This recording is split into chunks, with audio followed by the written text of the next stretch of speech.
Hi everyone, I'm Amanda from Easy English Online. Today I'm going to continue talking about multiple ways to introduce yourself to someone with typical topics of conversation. Now this is part 2 of a 3-part series, so if you haven't watched the first part, don't forget to go back and watch that one as well. I will leave a link to the video in the description box below.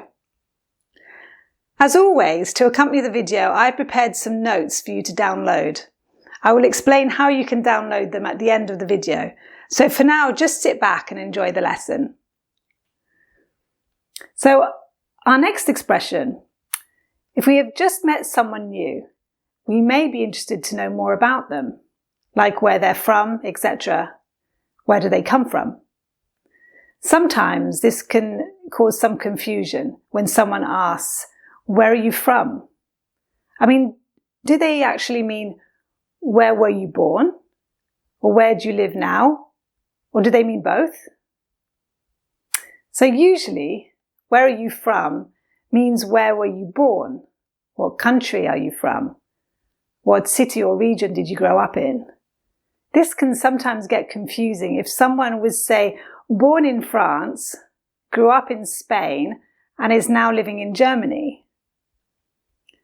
So it is sometimes best just to simply politely ask exactly what you mean to say, if you feel it's appropriate. Like, where were you born? Where were you born? Did you grow up there? Did you grow up there? Where do you live now? Where do you live now? So how do we answer these type of questions? We could simply say, I've always lived here. Or, I come from London. I come from India. You could be more specific and you could say, I was born in New Zealand. I grew up in the Swiss Alps for the first 10 years of my life, and now I live in Paris, in France. So some other ways to show interest in where someone is from is to say something like, oh, I love your accent. Are you from Australia? And they will soon correct you if they're not. No, I'm from New Zealand. You could ask, have you always lived there? Where is home now? The next useful expression that we're going to look at is, what do you like to do in your free time? What do you like to do in your free time? What are your hobbies? An interesting fact is that native speakers will rarely use the word hobbies in casual conversation. It seems more natural to simply ask, what would you like to do in your free time? Although this is the most common way to ask this question, we could also ask, how do you spend your time when you're not working or going to school? What are your hobbies? What are your interests? What do you like to do at the weekend? You could say, what movies do you like to watch? What music do you like to listen to? Do you like sports? What do you like to do to keep yourself fit? So how do we answer all of these questions? Well, we could say, in my free time. In my free time, I like to read thrillers. In my free time, I like to hang out with my friends. In my free time, I like to go canoeing. Or you could say, my hobbies are. So my hobbies are reading books and working out. My hobbies are walking my dog and spending time with friends. My hobbies are swimming and playing tennis. You could say, I love to do something. So I love to travel. I love to go to the theatre. I love to hike in the mountains. Another way is to say, at the weekend, I like to do something. At the weekend, I like to go fishing. At the weekend, I like to do the gardening. At the weekend, I like to go to the beach. You could say, I enjoy. I enjoy drawing. I enjoy dancing.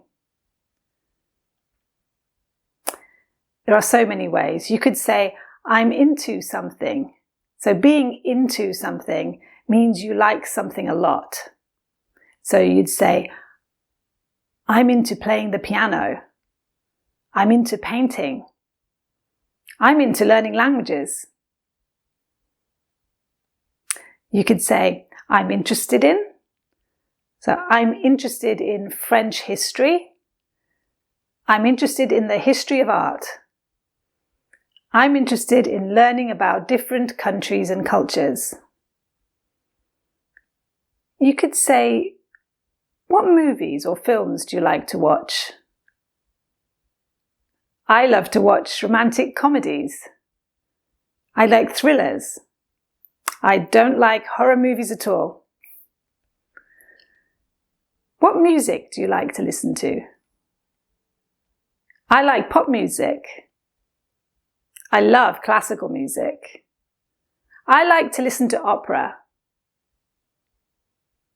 You could say, do you like sports? I play tennis every Saturday. I play golf on Tuesday evenings. Or I like to go swimming most mornings. I take a fitness class twice a week. Now, you may feel passionate about your interests or your hobbies. So if you want to emphasize just how much you enjoy your hobby, try using the word really before the word like. For example, you could say, I really like hiking in the mountains. I really like swimming in the sea. I really like dancing. If you want to play something down a little bit, you can use kind of before the word like, or kinda before the word like. So you would say, I kind of like playing golf if it's a nice day. I kind of like gardening. I kind of like walking in the park if the sun is out. So another question you may like to ask when trying to get to know someone new is to ask about their family. Are they married? Are they single? Etc. This could be a potential minefield and you don't want to offend anyone. So what could we say here? You could ask them directly. This is the simplest and most straightforward way. If you're confident and brave, this is the perfect way to ask them. You could simply say, are you married? Are you married? Are you single? Are you single? Do you have a partner? Do you have a partner? Then they could answer with, yes, I'm married. Yes, I'm married. Or, yeah, I've been married for 5 years. Yeah, I've been married for 5 years. Or yes, I'm married with 3 children. I'm married with 3 children. Or they could say, not yet, but I'm engaged. Or yes, I'm single. I'm single. This whole topic can be a little awkward at times, as you may not want the other person to think that you have a romantic interest, especially if you don't. You're just curious. So some other softer or less direct ways of asking could be, are you close to your family? Are you married? Do you have children? Or where is your better half today? Have you come here with your wife or your husband today? Well, that's it. So now you have learned some English phrases on how to introduce yourself. I recommend you watch the video a few times so that you fully understand the differences. Don't forget, this is only part 2 of a 3-part series, So don't forget to watch the other one when it's released. As always, I've prepared a downloadable PDF with some notes for you. So if that interests you, please click on the link below and you'll be able to download it right away.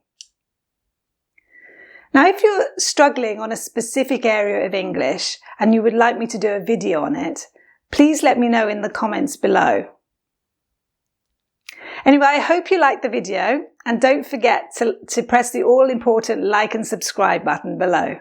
See you next time. Bye.